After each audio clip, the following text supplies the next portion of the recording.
What's up, guys? All right, so this is instructions for the challenge in step number 8, your first official coding challenge. So here's what's going to happen. You're going to click on this link over here to get taken to the Vex Coding website, and when you're here, you're going to open the playground, and I'd prefer to make it expanded. Now, I'm doing this on a computer, so you can see me in the corner, but when you guys work on your iPad, it will look the exact same.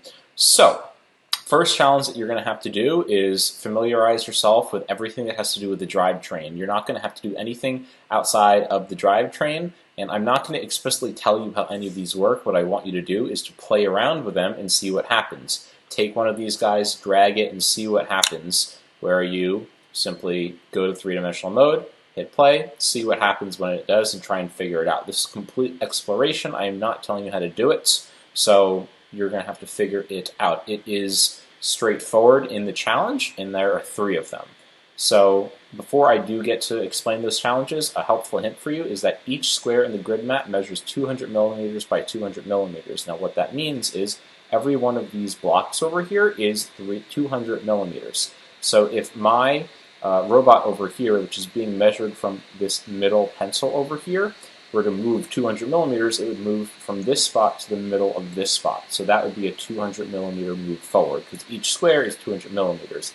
Here to here is another 200 millimeters. Here to here is another 200 millimeters. This part over here is what measures the middle of it.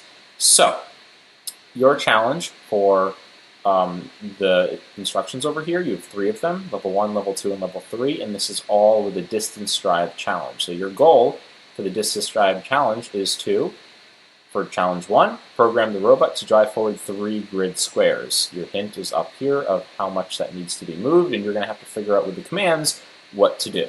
How far should you program the VR robot to move if you want to travel 3 grid squares? So it's kind of like a hint. So then, after you finish your code and you get it and you succeed on it, what you're going to do is you're going to take a screenshot and make sure that this code over here can be seen, so you may need to shrink it and just move this over here. So I can see this code, and that your screenshot is going to go into the OneNote part over here to show me that you've successfully completed that challenge. Then, with 3 steps over here, you'll hit the numbers and you'll give me your answer for the 3 questions. So what was the problem you had to solve? It's given over here. Your problem was that you needed to drive forward for 3 squares.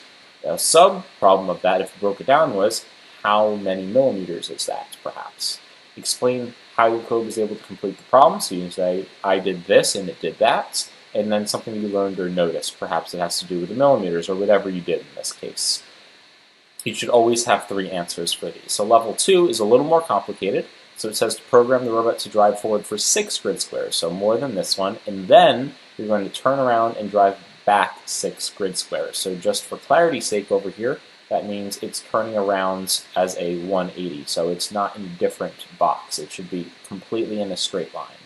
Then your final challenge is program to drive in a square, and just keep a note, a square means that it's like 2 by 2, 3 by 3, 4 by 4.